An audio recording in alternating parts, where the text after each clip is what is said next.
Start. So welcome everyone. Today it's a pleasure to have Noa Zilberman from Princeton University. Noa recently graduated from the Technion. She worked with Amos Ori, and she joined recently the Gravity Initiative at Princeton. So it's a pleasure to have Noa. And please take it from you. Thank you very much. Great to be here. Is it okay if I stand? Let's see. That would be fine. So it's my first time in Harvard. Thank you very much for inviting me. And as Uri said, I'm a new postdoc at the Gravity Initiative at Princeton. And today I'll talk about a joint work that I did with my previous PhD advisor, Amos Ori, as well as Adrian Otterwill and Mark Casals. And the topic of the talk is quantum effects inside black holes. It's going to be more specific than that. Okay. So I will start with a short story with an open end, and I will come back at the end of the talk to this story. And don't worry if you don't understand the details now, I will explain everything. So the analytically extended Risen-Nordstrom and Kerr metrics, describing respectively spinning and spherical charged black holes, reveal a traversable passage through an inner horizon to another external universe. And this remains the case in the more physically realistic scenario of gravitational collapse. So this is a star here, a collapsing star. So all this doesn't exist. So even in gravitational collapse, we still have this ingoing section of the inner horizon, maintaining the causal role of the Cauchy horizon, being the boundary of the domain of predictability for initial value problems formulated outside the black hole. Yes. Is that a proven statement that even the initial value problem does have a traversable trajectory into another universe? I didn't know this. Classically, yeah. Classically, it has been proved? That's the analytical, the analytically extended solution. No, I understand the original diagram, but Yeah, now yeah. you're doing the collapse problem. Yeah. It's still true. In Risen-Nordstrom, it's definitely true. Okay. In Kerr, you can say it's a speculation if you want. Okay. Yeah. All right. Okay. You mean the stability? No, Yeah. even the existence of this Existence. diagram Yeah. when you got the yellow line.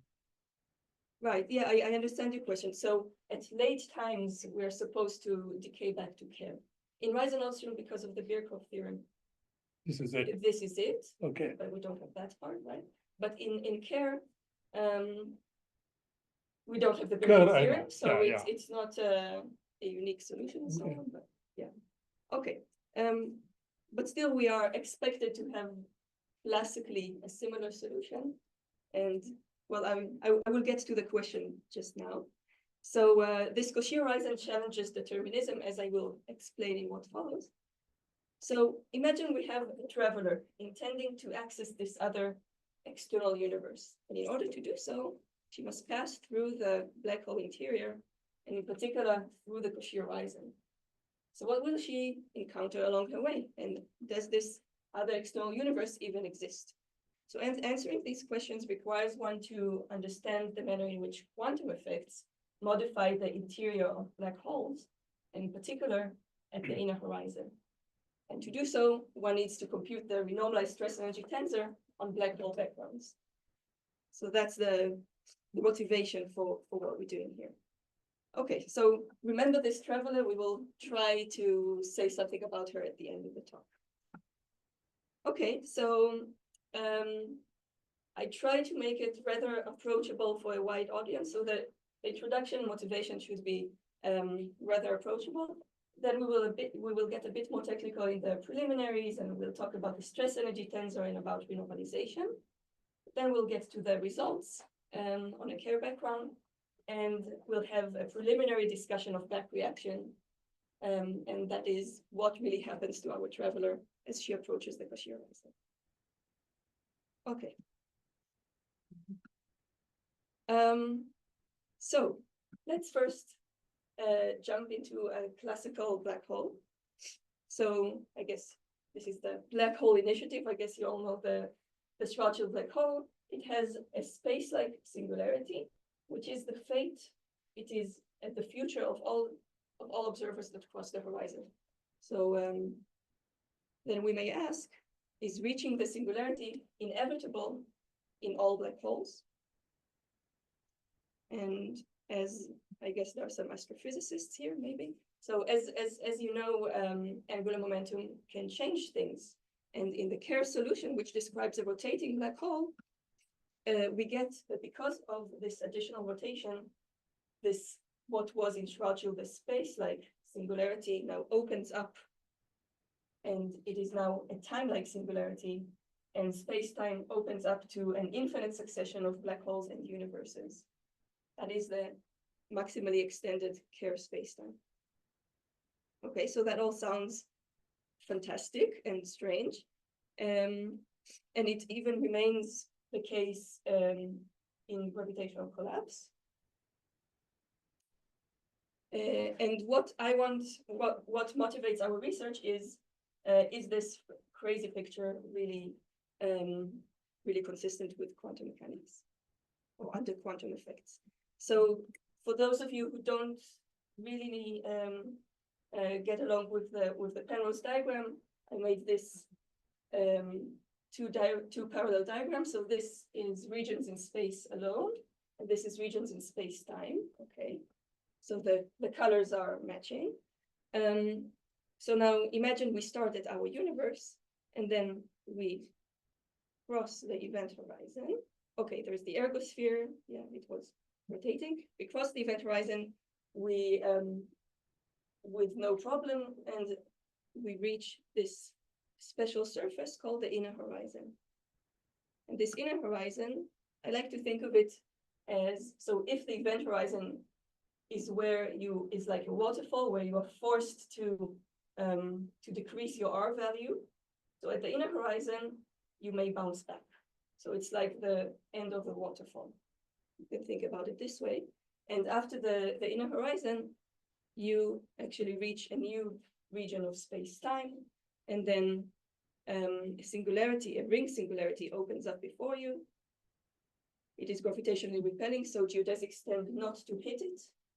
And this is another asymptotically flat universe. Okay, so this is the general picture that you can have in mind. And we want to ask, is this reality or science fiction? So the inner horizon here, the Cauchy horizon, plays a key role in answering this question. Okay. So now we'll get a tiny bit more technical. So the inner horizon is a Cauchy horizon. So in the case of, so here we have the case of gravitational collapse and of Weiser-Nordström, just for illustration. We have an initial data surface outside the black hole.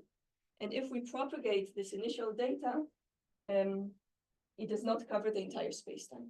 And its boundary is the Cauchy horizon. So that is what we call the Cauchy horizon. So the domain of predictability stops here. So this is what we call the Cauchy horizon. And then people like Penrose asked, does physics lose its predictive power inside black holes? And this has led to the strong cosmic censorship conjecture, saying that roughly the maximal Cauchy evolution, which is the yellow stuff that I drew before, should be inextendable due to the formation of an irregularity. So that is the conjecture. There is a more mathematical statement that I will not give here. And the way that Penrose saw this, so a heuristic argument is that the Cauchy horizon should be unstable due to blue shift. So if we have Alice and Bob, and Alice lives for an infinite amount of time, and Bob jumps into the black hole.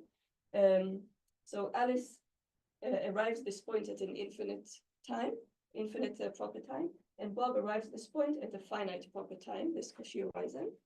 And then if Alice sends Bob periodic signals in her proper time, they are going to be received at a blue shifted rate. So this diverging blue shift is the argument, the general argument for the strong cosmic censorship. But of course, this doesn't take into account, so this is based on geometric optics. It doesn't take into account the curvature of space-time. So this is not a real proof. It's just to get a feeling of why it should be this way. Can I ask you? Yeah, please. Could you, sorry, I'm a bit lost. Could you explain this on the other diagram? So How are the trajectories of Mm. Alice and Bob in, in the space diagram. yeah, Okay. So the trajectory, well, okay, the trajectory is just coming towards the inner horizon. So you can look at a radial geodesic reaching this point. Yeah. So this point is reached at a finite proper time. But it is useful for GR. In GR, we like to look at this kind of diagram because it preserves causality. So it allows us to see what happens. So if I go back to this picture, when we look at this kind of diagram, it allows us to probe what happens to light rays and the causal structure of the space-time. So when we look at this picture, we see that Bob, that I showed you before on the space diagram, he reaches this point at a finite proper time, but Alice, so this is infinity. This is far away at infinity. Alice doesn't jump into the black hole. She reaches this point at an infinite proper time. Okay. Yeah, it's fine. Okay. So already classically, it was shown that classical perturbations can cause a singularity at the Cauchy horizon, but this singularity is weak. So that means, what I mean by weak singularity is that the metric is continuous, but it is not differentiable. So it is C0. And in particular, that means that it is not tidally destructive, which is very important. And we can do the computation and see that the bacteria can jump into the black hole and actually pass the Cauchy horizon without being affected too much. So it was shown by Ori and others in the charge and spinning cases, and this is reflected in TVV. So T is the stress energy tensor. V here is a regular coordinate at the Cauchy horizon. You can think of the Kruskal coordinate, and it vanishes at the Cauchy horizon. So it was shown in these works that classically introducing perturbations, you get that TVV behaves like V to the -2. Okay, this is alarming. Times log of V to the -n, where n is some positive integer. So if we didn't have that, we would have a strong singularity. We would have a metric that diverges because, right, TVV behaves like double derivatives. But because of this factor, which I call a logarithmic softening, it helps the singularity be less strong and actually makes it into a weak singularity. Okay, so, and this factor has to do with the Price law, ones of you who know about that. And it is related to how perturbations decay outside the black hole and then how they evolve inside the black hole. Okay, this factor does not exist quantumly. It has to do with something classical. But it is still Yeah. singularity. It is still a singularity, but it is a weak singularity. And then you can ask, what is the question that interests us? The question that interests us is what happens to our traveler? What happens if you jump into a black hole? And in this if, situation. yeah, and if it is not tidally destructive, you can actually think of the black hole as extending beyond the Cauchy horizon. Sorry, you said metric, you mean the back reaction of the metric or the metric itself? Like the unperturbed metric? The back reaction. The back, okay. Yeah. So having this TVV, so without perturbations, this would be 0. With perturbations, you have this diverging thing, but when you translate it through the Einstein equation, what happens to the metric, you get that it is non-differentiable, but it is continuous. And that's a linear perturbation. Yes. Okay. Mhm. Maybe you'll talk about it, so I don't want to take too much time, but it's still, the fact that it's not differentiable is still, there must be some signature of this on some observables, right? Yeah, So- yeah, of course. So you may ask many different kinds of questions. So, for example, we do get from this TVV diverges still, which means that the Ricci also diverges. Mhm. So the curvature also diverges. But the question we want to ask is, what is the total tidal effect on an observer? Some other people can ask different questions, but we're interested in what specific happens to a tidal. physical observer. Is he crushed, or does he experience anything very violent? Mhm. Or maybe can they just pass through the Cauchy horizon? And then we can talk about what happens after the Cauchy horizon. So the question we are interested in, what happens as someone approaches the Cauchy horizon? And that is a question on the geometry, really. Okay, and now we want to ask the question, so this is classical, weak singularity, very good. What happens when you introduce quantum perturbations? Will they introduce a stronger singularity than this one that will block the inner horizon completely and will be tidally destructive, maybe, okay? And we are going to show that it is the case in a certain simple scenario, but it is more difficult to analyze in the general scenario. So this is what we're going to show. No, just one Yes, question on this. please. So there is no way to think of this TVV as some energy shell, some energy density pressure on the inner horizon, because this is diverging really. So you can't integrate it out and actually say there's some finite energy density or pressure there, or how does Yeah. it work? Yeah, so TVV is diverging, that's Okay. true. Yeah. So the log correction does not help you at all, even if you integrate, and it does make it finite in the classical case. Right, it makes it finite if you do a double integration. Right. To get the metric. And when we say integration, we mean integration with respect to this, let's say along an incoming geodesic, which is parameterized by this V. Yeah. So it's really a matter of integrations. But you are right, it is a singularity. I'm not saying that it is not, but it is a weak one. Okay. So now we are going to enter the quantum domain. So in order to do that, we will work in the semi-classical formulation of GR.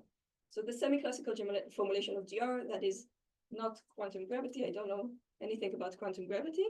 I think humanity does not know much. So what we're going to do is to treat the matter fields, which we know they are quantum. We're going to treat them as quantum fields, as QFTs, and they are propagating on a classical curved spacetime.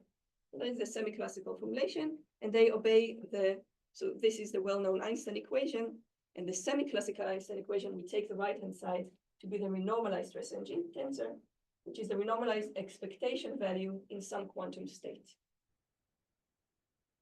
Okay, so the way to look at this equation is that, okay, this is the metric, this enters the geometry. So the space-time curvature induces a non-trivial stress tensor in the quantum fields, even in vacuum states. And these in turn, through the same equation, back react on the metric. So we actually take, okay, I will say that in what follows. So you may ask, okay, so these back reaction effects that are due to quantum effects, they should be really, really, really tiny. So why do we care about them at all? And indeed, these local semi-classical back reaction effects are typically of the order of, okay, h bar is for quantum, 1/m² is for curvature, right? So this is a typical small parameter that governs our problem. Gravitational units. So we have the Planck mass over the mass of the black hole squared that is extremely weak as a local effect. So for example, if I plug here an astrophysical black hole mass, this quantity is around 10 to the minus 77, extremely weak. So why am I even talking to you about these effects?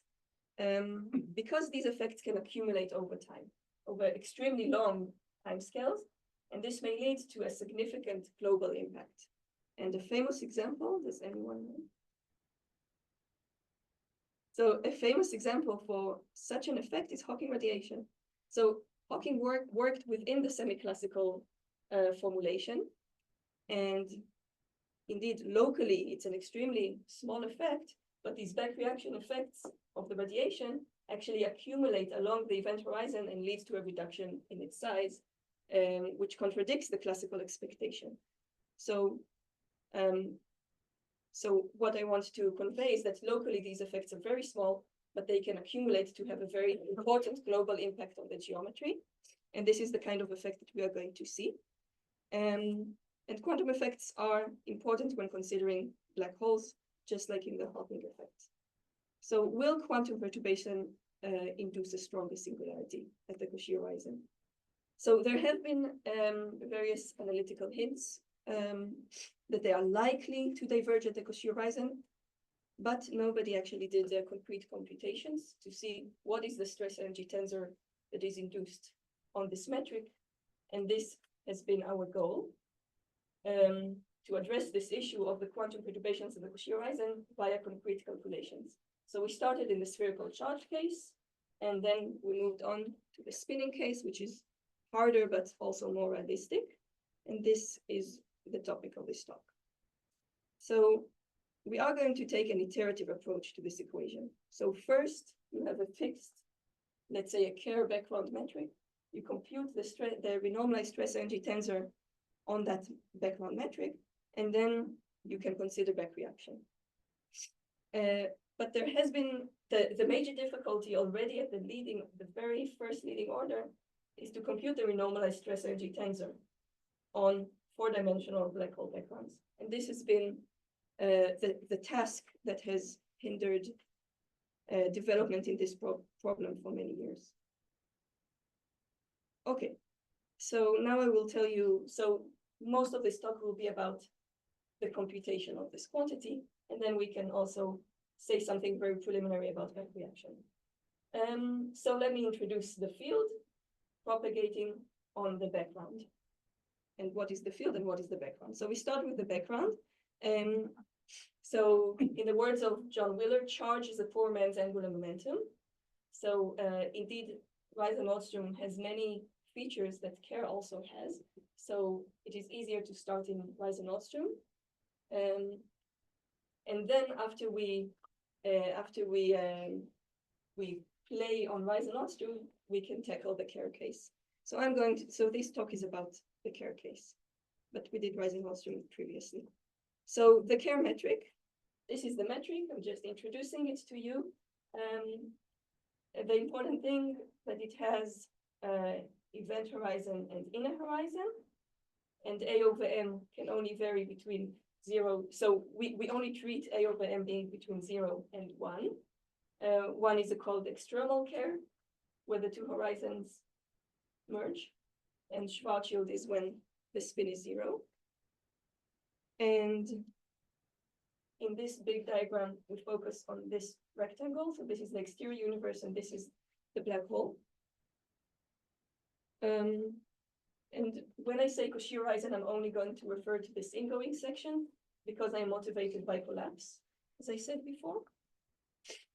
And then on this Kerr metric, you have some coordinate systems. So I just want to introduce, so you have U and V Eddington. These are the lowercase u and v, and they are good within this interior region, but V diverges at the Cauchy horizon and U diverges at this outgoing inner horizon. And then we have the Kruskal coordinates, capital V and capital U. So this one is 0 along the Cauchy horizon, and it regularizes the Cauchy horizon in the classical solution. So this is all I need you to know. And now the field. So we take the simplest thing possible. We take a minimally coupled massless scalar field. It obeys the Klein-Gordon equation. So classically, this is the equation, and this is the field, and now we just promote it to be a quantum field. So this is the covariant elaboration that has to do with the background metric. And it was shown by Tokolsky that this equation can be written on a Kerr background the following way.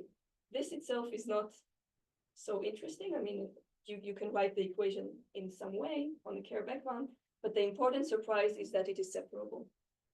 So that means that the solutions to this equation can be written in a decomposed way. And that is very important and very meaningful. So we have the temporal part.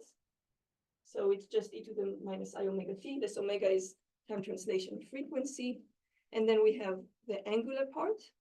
So it's not the spherical harmonics because we are not in spherical symmetry. These are the spheroidal harmonics. The spheroidal harmonics are defined in this way. This is phi, this is theta. And this spheroidal eigenfunction solves this equation, this eigenvalue equation. This is called the spheroidal eigenvalue, okay? So there are no known analytical solutions for that. Needs to be solved numerically, unlike the spherical harmonics. So that complicates things, but it's manageable. And then we have the radial function. And thanks to dividing by this factor, we can write the radial equation in the following simple way. So the radial equation has this, so this R star is the tortoise coordinate.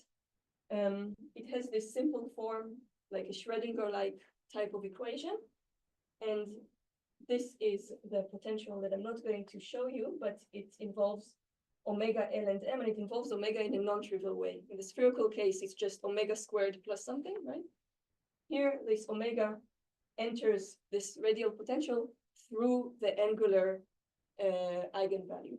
Okay, so these two equations are coupled in a way, and this potential behaves as different asymptotic behaviors at the different asymptotic domains.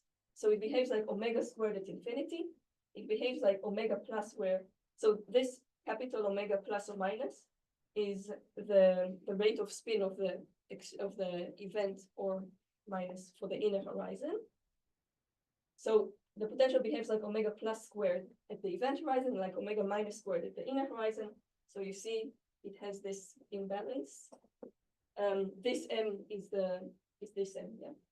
Okay, so just to portray this potential and this problem, outside it behaves like a potential barrier, and inside it behaves like a potential well, which makes things very different on the outside and on the inside when you want to solve this equation. Okay, and now we take this field, we need to choose a quantum state. So, I have Yeah, a question, please. sorry. So, I'm not seeing this before on the inside. Uh-huh. What is the meaning of T in the interior where you don't have a time like killing vector? So what's your omega here? What's the meaning of omega? Yeah. So, So here you have Mhm. this, the temporal part, the T, mhm. but in the, between the two horizons, your spacetime is not static, stationary anymore. That's So- right. So T, that's just an extension of the same T. So T is not a time-like coordinate Right. anymore. That's true. R is now the time-like coordinate. And but you can still write the metric in the same way in the inside, and this results from that. So does this mean that omega in the interior is not a frequency? It's not a frequency of time Okay, in the usual sense. Yeah, it's so some frequency spatial, of, yes, yeah. You can think of it this way, indeed. And this is one of the differences between the outside and the inside. So inside things are generally more complicated. Okay. And now we need to assign a quantum state to our field. It is well known that there is no uniquely defined vacuum state in curved spacetime, because that would require a certain time slicing, which does not exist in curved spacetime. So we need to choose a quantum state in this case, and we take our field to be in the physically motivated Unruh state. It is physically motivated because it corresponds to a black hole that undergoes collapse. It forms from collapse, and it also corresponds to an evaporating black hole. So it is empty at pass null infinity, and it has an outgoing flux of energy at infinity. And these quantum fluxes are going to have an important effect on the Cauchy horizon. So, okay. I don't have a lot. I have like half an hour. Okay, it's not a lot of time, right? I have about half an hour. Yeah. Okay. So I will go a bit quick here, and if you want to know the details more afterwards, I will be very happy to talk. I'm here for the entire day. Okay, so how do we define this Unruh state? So defining a vacuum state is really defining the frequencies, the positive and negative frequencies of your field. So we decompose the field in terms of Unruh modes. So I will introduce these modes just now, and we sum over two sets of modes, up and in, and omega LM. And the Unruh state is the state that is annihilated by all annihilation operators. And now these modes are defined in the black hole, in the black hole exterior and interior. And importantly, we need to give the boundary conditions. So the in Unruh modes, you can think of them as arising from pass null infinity, with this behavior, e to the minus I omega v, where v is the Eddington coordinate that is linear in t. Okay, so this omega is time translation omega. Good. So these modes are decomposable in the usual sense. But these up modes, these up Unruh modes, they arise from this left horizon and past horizon with frequencies with respect to the Kruskal U coordinate, which is not linear in t. It depends on the Eddington U in this way. Okay, so that means that these modes, so this omega hat frequency is not time translation frequency. It's frequency with respect to Kruskal. And that means that these modes are not separable. So when you want to solve for these modes, in order to get anything sensible, you would need to solve PDEs instead of ODEs. You don't have the simple form that I showed you before, the simple decomposition. So these modes are important for the definition of the state, but you can't really manage them numerically. So Yeah. they're related to each other by the time of the evolution, right? Because one describes the incoming and the one the outgoing, or Yeah, again. they are not related to each other. Together they form a complete set of modes. So we have in modes and up modes, and the decomposition we sum over both up and in modes, and each of them has their own annihilation and creation operators and so on. What is P and I? Oh, I'm sorry. P and I is past null infinity, and F and I is Oh. future null infinity. Yeah. Okay. So that's why we introduced the Eddington modes. So Eddington modes, we introduce them as a mathematical tool, which we can handle numerically. So they do have the separable form that I showed you before. So these Eddington modes have this form, and this radial function solves the radial equation I showed you. And we have exterior Eddington modes and interior Eddington modes. So the exterior ones, what's important is that this omega in the initial conditions, as well as the omega plus, those are time translation frequencies, because we have V Eddington here and U Eddington here, which is linear in T. Okay, so they are decomposable in the usual sense, and we also have this set of modes inside the black hole.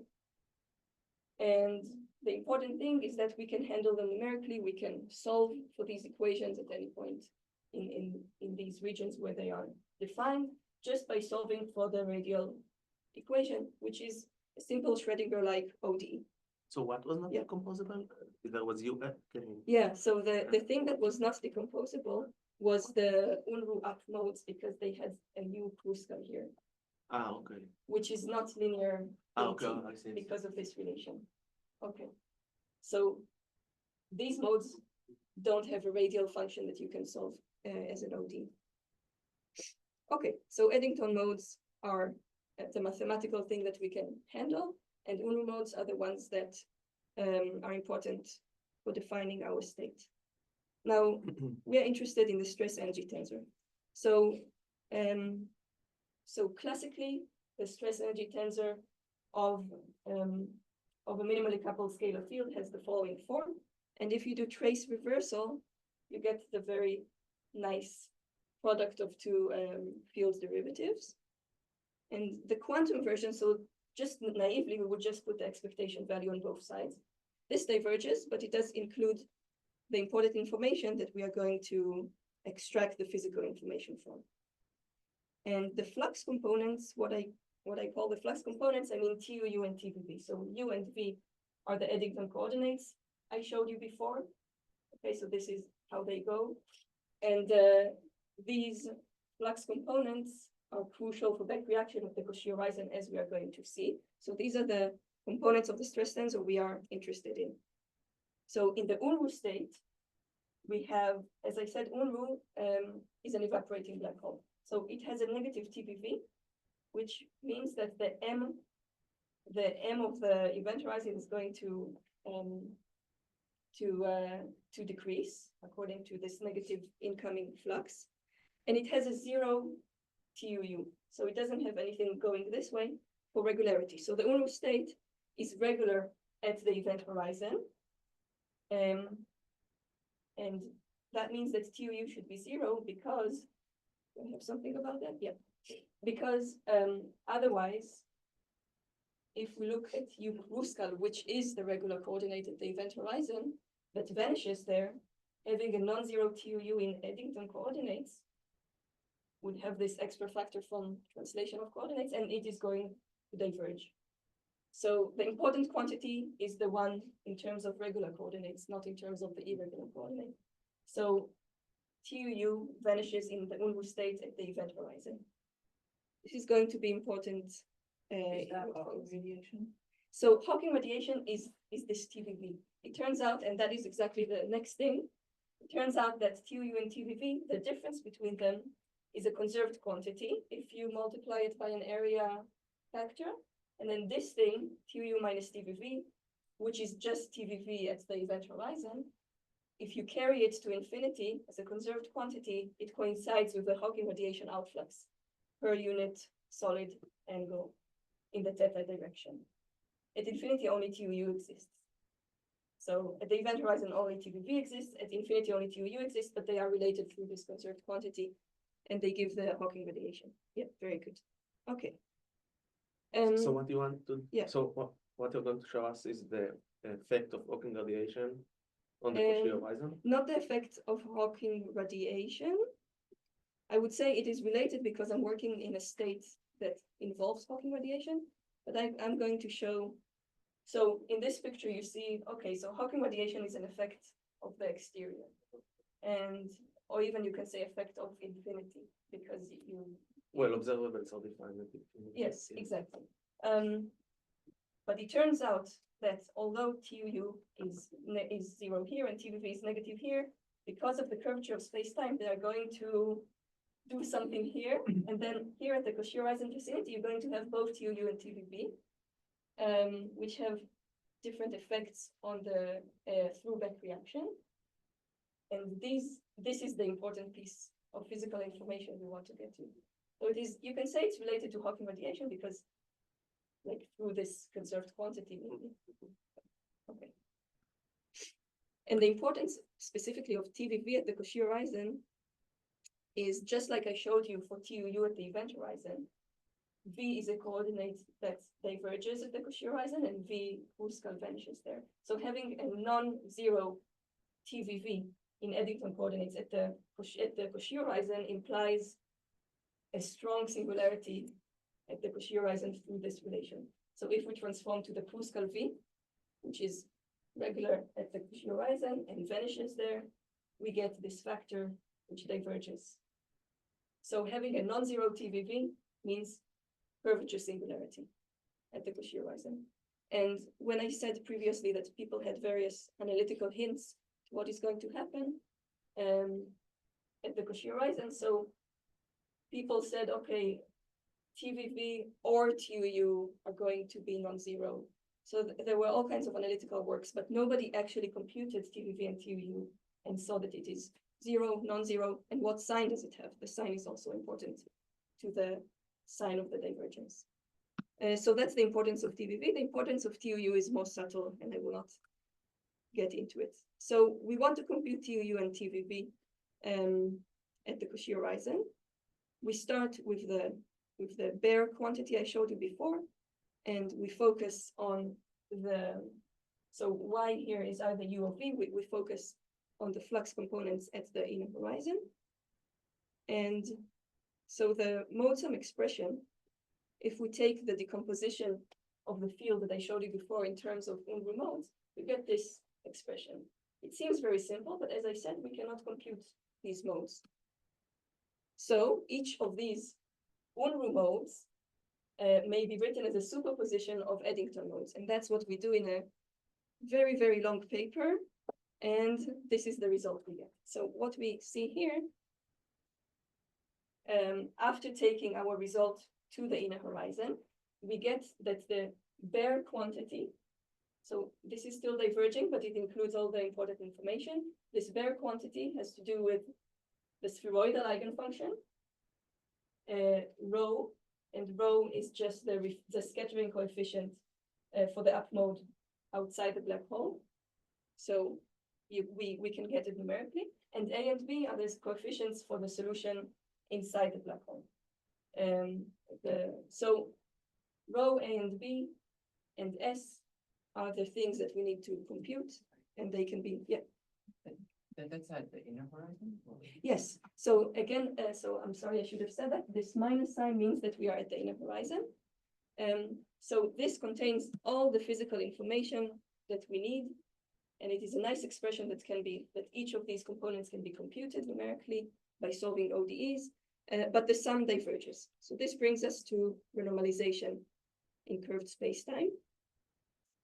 And because I don't have much time, I think I'm going to skip this with a heavy heart because it's hard to skip things, but okay. I will be happy to show it to whoever wants afterwards. But I will just say a couple of words. Okay, so I will skip to this slide. So it turns out that when you want to renormalize a quantity, there is the bare thing that diverges, and then there's the diverging piece that you can subtract. And it turns out that this piece is local, which means that it only depends on the geometry. It is not state dependent. So it is shared by all quantum states. And that means, that brings the idea that we can actually write this expression for two states and subtract them. And then we get rid of this diverging piece. And then we get the following. So if we take some Q state, let's call it a reference state, then the renormalized thing, the renormalized quantity we want in the Unruh state is just this, you subtract the bare quantities in these two states.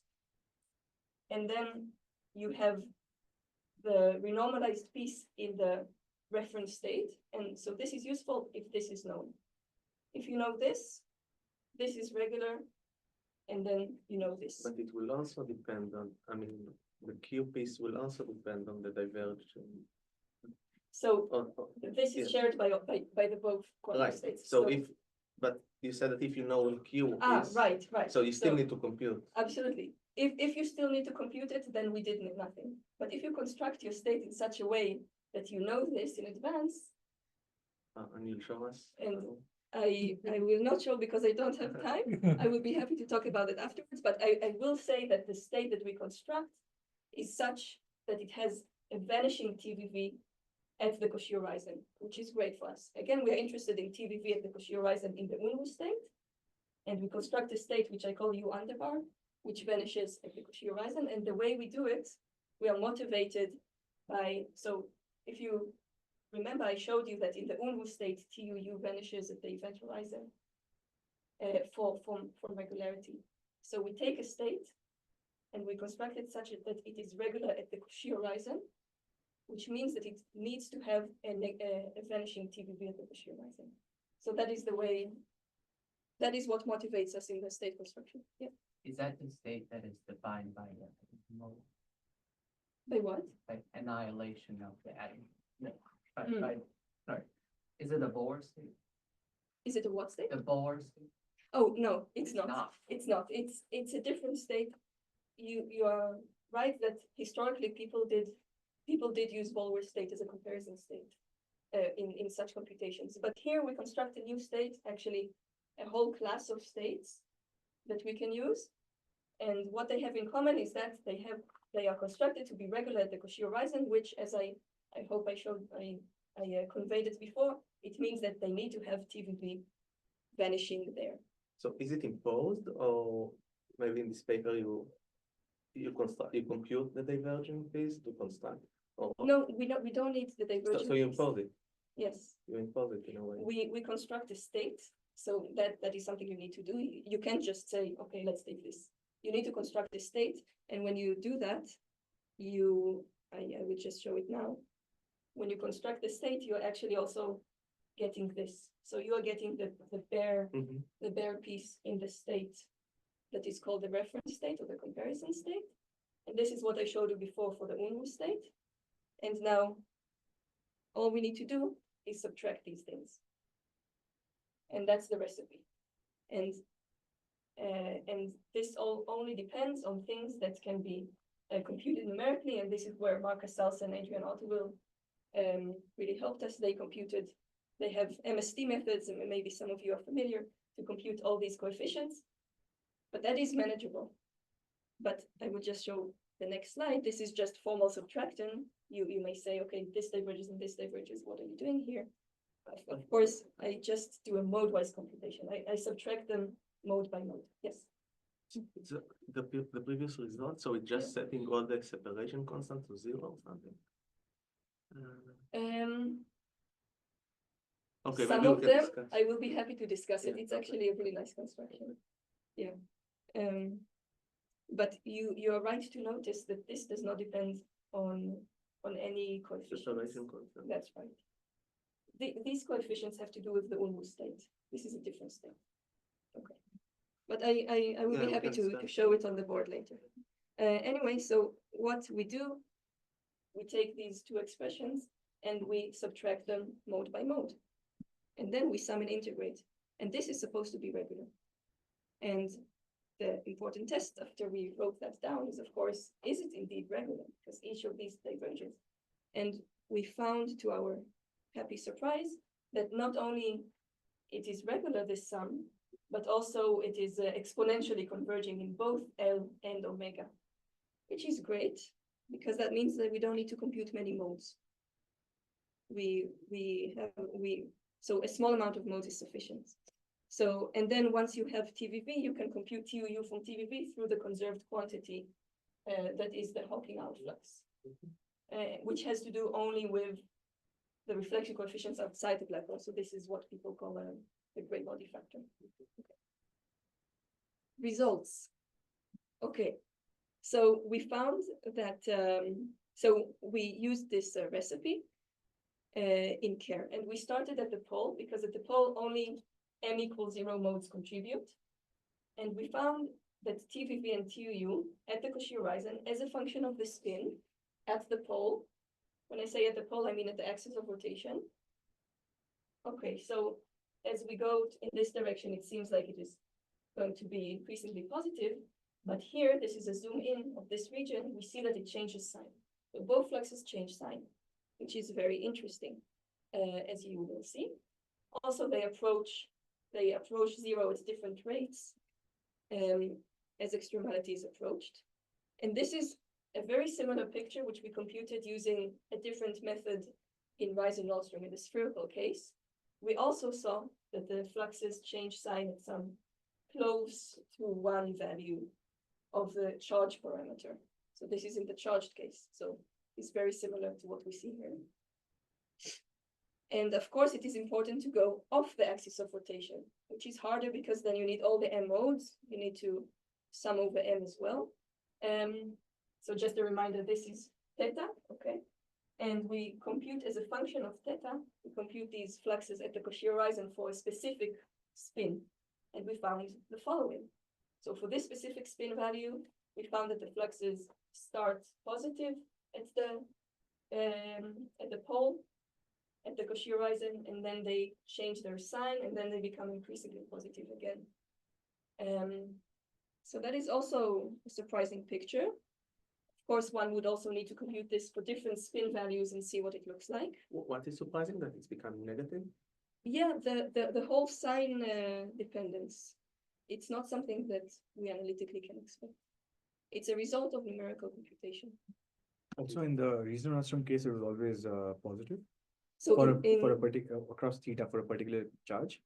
So in the Reisen-Nordstrom case, here I only zoomed on the sign reversal domain. So, for example, if you pick this charge, then because of spherical symmetry, it is constant. as And a here it's function of always theta. negative. But here it's negative. It's Yeah. How sensitive are these computations to like numerical divergences and things like this? Are they very, very solid? Yeah, we got each of these results. So again, in these results at least, where we use taste subtraction, it's very solid because everything converges exponentially. So I would say each of these points has maybe 8 robust figures, something like that. Sorry, I have a big Yeah. question as well. Yes. So on the previous slide, Mm, so if you chose some 0.98 mhm, charge, mhm. so you're saying there's a net flux, quantum flux coming from the singularity towards the region, between the two horizons. Is that the It's way? not coming from the singularity. Or like from that, It's evolving through the black hole interior, from the event horizon to the inner but horizon. negative flux means what? On the Cauchy horizon is coming towards the region between the two horizons, or that's what? So these computations were done on approaching the Cauchy horizon from the black hole interior, not from the Okay. singularity region. Yeah, so you approach it from the black hole interior, from R larger than R minus, Right. and this is what you get. So, but the It's negative negative. flux means what? That it's coming towards R positive. You can think of it this way. Well, negative flux means that Yeah. you extract the energy. That- Yes, It's not a exactly. direction, it's Yeah. more, but yeah, there's sorry. no problem, I think, with negative. In quantum So- physics, there is no problem. Yes, so. Yeah. In classically, we don't have Right, such right. stuff, Yeah. but quantumly, you can have that. Yeah. Does it violate QNAP, Yeah. Hmm. quantum no, yeah, Quantum null quantum energy. no energy condition, for example? Um, The intuitive thinking that like energy should be positive, right? right, Yeah, so should be classically, this definitely violates. No, but that's the point. If it violates QNet, then it might be an issue, but if it's just negative, it's It's not just a problem. negative, Yeah, yeah. so, Yeah. yeah, so Yeah, I it's- think that's fine. It's consistent. It probably doesn't violate quantum QNet. It will be physics. very surprising. Yeah. Yeah. Yes. The difference between them is always positive? Oh, that's important because. That's a nice question.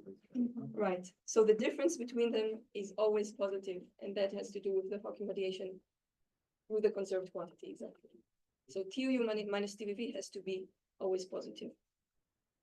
Yeah. Okay. So this is, so I just showed you as a function of spin and as a function of the polar angle. I will skip this part, but the near extremal domain lends itself to analytical treatment, so we can actually find the rates in which these two fluxes approach extremality, but I'm skipping this. And now we used some state subtraction with a certain state, and it was crucial for us to test against another method to test our results. So we used another method, which I skipped. It is called point splitting, and it is not applicable at the horizon itself, but it is applicable off the inner horizon. So we computed as a function of R, so the inner horizon is there. So we computed as a function of R using this other method, and we got great agreement. So these horizontal lines are the lines computed through state subtraction. So we compared two different regularization methods. We also computed using point splitting. We computed the fluxes between both horizons, from the inner horizon to the event horizon. But that is for a different talk, and that's a paper that is going to be published soon. Okay, so now that I've shown you our results, let's have a very quick discussion of back reaction. So, as I said before, non-zero TVV means curvature singularity at the Cauchy horizon. So we have established that. And if you consider it on a fixed Kerr background, then this singularity is strong in that the metric itself also diverges, unlike the weak singularity I showed you at the beginning. Okay, now you can now look at the Einstein equations, and in spherical symmetry you can write, you can get to this kind of equation, which says that at the Cauchy horizon vicinity, the R coordinate, so the area coordinate, changes in the V direction like minus TVV, and in the U direction like minus TVU. So that means, so here I drew these two directions. So that means that the sign of TVV will likely determine the nature of tidal deformation. So if you look at the R to D tau of an infalling observer, you find that it is going to be dictated by minus TVV. So an infalling observer undergoes abrupt expansion if TVV is negative. And contraction if TVB is positive. And the sign of TUU might determine the fate of the Cauchy horizon itself, which is more involved, and I will not get into it now, but I will just tell you, okay, so generally in the Unruh state, you have TUU, you have TVB, and they are different from one another, and they have different effects. But just to give you a taste, we can look at the homogeneous case in which TUU equals TVB. This is described by the Hartle-Hawking state. It is a static state in which the black hole does not evaporate. If you constrain yourself to this state and you do all the computations, what you get is that having a positive TVB or TUU, well, they're the same. If you have a positive TUU in this state at the Cauchy horizon, you're going to get this picture after back reaction. You're going to get that the Cauchy horizon becomes a space-like strong singularity at r equals 0. But if you have negative fluxes at the Cauchy horizon, you're actually going to get, again, a strong singularity, but it's a null singularity where r goes to infinity. I will be happy to show you later so because for now it's just a statement. That is not yes, supposed it's to understand just a that. Okay, taste. Okay. A taste of, so the homogeneous case is quite easy to analyze. The non-homogeneous case in which the black hole evaporates, that's a different story. Okay, so if we go back to our traveler, in the homogeneous case, that is in the Hartle-Hawking state, in which the black hole does not evaporate. So it has a fixed mass and a fixed spin, and therefore also a fixed TUU at the inner horizon. Then our traveler is doomed, right? Because she meets this this divergence either to 0 or to infinity at finite proper time. By the way, also here, this is reached at finite proper time, although its r goes to infinity. Okay. So this is what happens in a non-evaporating case. Okay, she's doomed. Yes. Okay. But not so fast, because this singularity was shown to be strong only on a superficial level, only when you take the background to not evaporate. But there is evaporation in the background. And this needs to be considered when evolving the semi-classical equation from the event horizon, where the black hole mass, for example, is a function of the affine parameter here, to the Cauchy horizon. So it is not a fixed background anymore. And just to illustrate this in the Rising-Nordstrom case, back reaction can be considered in 2 stages. So first you have the soft stage, which is evaporation of the black hole, which is manifested at the event horizon. So you have, the black hole functions at the event horizon are now not fixed. So this is straightforward to analyze. It's a very slow change in the black hole parameters. And then you have the hard stage, which is what happens at the Cauchy horizon. And the thing is that this hard stage, so the tidal effects and the back reaction at the Cauchy horizon, is causally connected to what happens at the event horizon, that is to evaporation. So as our traveler reaches the Cauchy horizon, she is exposed to black holes, to a local, let's say, black hole with varying parameters, which also means that the fluxes that she is exposed to change, unlike the homogeneous case I showed you in which they're fixed. So the fluxes that she meets here, she's exposed to here, correspond to drastically different black hole parameters that exist here, drastically different from what she experienced when she jumped into the black hole. So this is to say that the evaporating case is much more difficult, and we need to take into account the soft stage and the way it affects the hard stage. So I will skip this summary of results. What we found was TVB and TUU in the Unruh state at the inner horizon. It's non-zero. It may be either positive or negative depending on the black hole parameters and on the polar angle. And this sign is very important to back reaction, as I illustrated in the homogeneous case. And now just the take-home message. So through concrete computations, we've shown that vacuum quantum effects in the Unruh state induce a curvature singularity. at the Cauchy horizon, both in the spinning and in the spherical charged cases. And this confirms a decades-long expectation through actual computations. We also found, so it's not only the curvature the curvature singularity that matters, it's also the sign of this divergence. It's also very important. And that's also new critical information that we found. It's crucial for the nature of both tidal deformation for an infrared observer and back reaction on the metric itself in the geometry. So on a fixed background, which does not evaporate, the singularity is stronger than classically. But on an evaporating background, it is less clear. And this brings us to future direction. So I would say the most important future direction is to investigate back reaction effects in the evaporating case. And this is something we are working on currently. And I will just say something that, so it depends on the evaporation scenario. It depends on the rate in which the mass evaporates and the spin evaporates. And it turns out that in certain scenarios we looked at, actually the singularity is weaker than classically. Or Weaker than the weak. it's still weak. It's still weak. The rate is slightly weaker in certain scenarios. So I just want to convey that saying that there is a strong singularity, it is not true in the evaporating case. It depends. Not necessarily. Not necessarily true. If you, again, on a fixed background, it is stronger than classical, but on an evaporating background, you can get something weak. So it's preferentially on small black holes?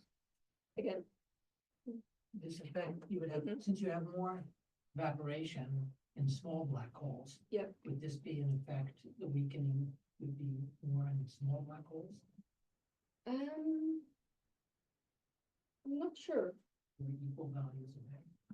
I mean, at some point, the black hole becomes small when it evaporates. Yes, yeah, right? So but even the- a big black hole will eventually. No, I understand. so you have do you see? Yeah. Okay.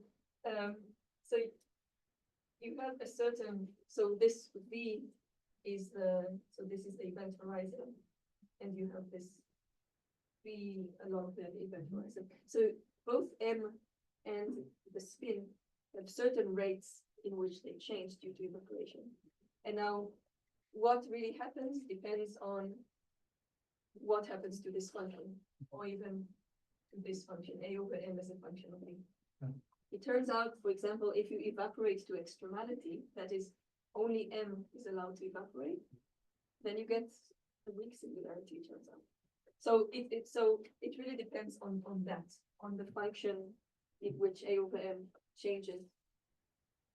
And then the fluxes that you are going to see here are going to depend on. And so it depends on the ratio. I think it depends only on the ratio. That makes sense. I think so. Yeah. Okay. And then there are several directions of extension. So I only showed you using state subtraction. I only showed you at the pole as a function of spin. And I also showed you at a certain spin as a function of theta. But this is an entire two-dimensional parameter space.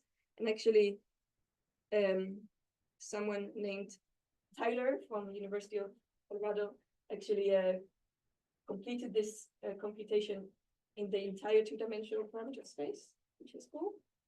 Also, we computed using point splitting only at the pole, going away from the Cauchy horizon at 2 spin values, and it is also valuable to see other spin values and also to see other theta values. And also it's important to, so all of what I showed you was in the scalar field case, massless minimally coupled scalar field. It's important to extend it to a more realistic field, for example, the quantum electromagnetic field. And a new PhD student of Amos Ori at the Technion, her name is Maria Alberti, she is working on that. So that's it. Thank you very much for listening. Sorry for There were already many questions, don't need to talk, but maybe let's take a couple of questions. So since we're thinking about evaporating black holes and the kinds of behaviors of crushing or tidally tearing apart an observer approaching the Cauchy horizon depend on the rate at which the mass or the charge are shrinking Yeah. relative to, I mean, the charge or the spin are shrinking relative to the mass. Yeah, exactly. But it seems like as you get very close to Cauchy horizon, is there a point at which you have to worry about the black hole becoming too small to do this semi-classical approximation at all? That's a good question, and That's always the problem with the formation. exactly. We don't really know. Or Exactly. is there a regime where you can say something about this rate and the person approaching the horizon, but still keeping the black hole large enough that you can treat it semi-classically? I guess is another phrase for the Very question. good, you answered the question. Yeah. Okay, so the answer is yes. Yes, Okay, yes, that's, yes. it's obvious that you can maintain that. Yeah, Okay. so the semi-classical, you are right, it's not valid everywhere. If you get too close to a singularity, it's not valid anymore. But you can analyze its domain of validity, and within that domain of validity, which turns out to be large enough, you can say some meaningful things. So you talked about these two vacuums, right? Yeah. Unruh vacuum, you have just an evaporating black hole. Mhm. The other one, the Hartle-Hawking vacuum, it's both evaporating and absorbing because the Right. exterior is full of radiation. And so it doesn't evaporate at all. Yes. Okay. So in the second case, where the black hole is constantly being maintained at its mass Mhm. through the incoming radiation, I think you said that's when you just have a space-like singularity. Is that correct statement? Almost. That's when you Almost. have a strong singularity. Okay, And strong. it can be space-like and it can be null, depending on the sign. of the Okay, I flux. guess I didn't appreciate that. In my mind, I assumed it was strong meaning space-like.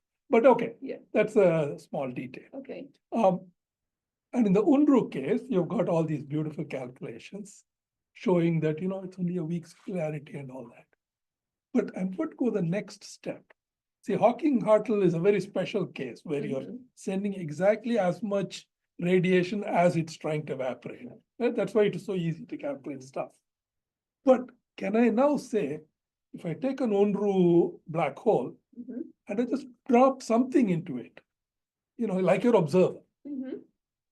is that going to change the geometry? Just the fact that you have something coming in, even though it's not the full Hawking-Hartle, is that already going to change the geometry? Or, is this even a meaningful question? Yeah, I think it's a meaningful question. Yeah, it really depends on your model. So throwing things in, you Yeah. can say you already have all these classical perturbations being thrown in all the time. And we already established, not me, but that these introduce a weak singularity, for example. So That's the question. Is it still weak or can it be a strong singularity? Just because I threw something in. yeah, so it depends if you treat this stuff that you throw in classically or quantumly. Okay. If you treat it classically, then it's weak, and then the quantum one may be stronger or weaker depending on the evaporation. We were interested in the effect of already the vacuum. Does the vacuum already introduce a strong singularity? If you throw stuff in, it's supposed to be more drastic than just considering the vacuum, I guess. Okay. Yes. But yeah, if it really depends on the model. And because it is so difficult, we start with the easiest thing. Right. And we gradually throw more realistic stuff inside the black hole. Okay. Yeah. So the hope is that it will soften the singularity and maybe will smoothen things completely, or is it too good to be true? Yeah, so again, it really depends on the rate in which the spin parameter changes, the spin over mass. Yeah, but that's like your ultimate goal, to show that things like My ultimate goal is to see what happens to the geometry, is to find at what rate does the geometry change. Is the metric going to be continuous or not continuous? And then what does it mean to observers through tidal effects? So that's the ultimate goal, is to understand this set of questions. Yeah, someone raised their hand. Okay. So I had one question. So this was all in the linear regime, right? Yes. The linear regime. Yes. So if you were to actually account for the growing stress tensor, back again at the subleading order. Yes. What, do you think that would change the story significantly, or do you think this is how it would be? Yeah, that's another great question. Yeah, I always have people saying at the end of my talk, you found that your perturbation diverges, so nothing makes sense. But we have to ask, okay, what diverged? What diverged was, for example, the curvature. Does that mean the metric is going to diverge? No. So when you look at this equation, it's actually a system of nonlinear PDEs. It's a very complicated system. And when something diverges, doesn't automatically mean that the perturbative scheme is not going to make sense. It turns out that it does make sense on the next orders, even if you have this kind of diverging term for TBV. Yeah, so as I said, we take an iterative approach, and you can indeed look at the next order.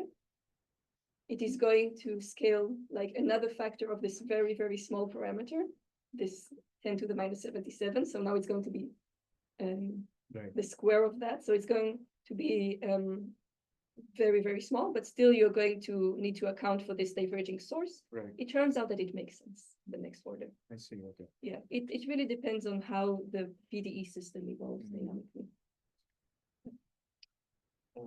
We need to prepare for the colloquium, Okay. so let's say, Thank you Sorry very about much. that. But you can ask me yeah, afterwards. let's continue the discussion. Sure. Yeah, thank you. Thank you. And we're off next week for President's Day, but we'll be here the following. That was a great talk. Mhm. Thank you.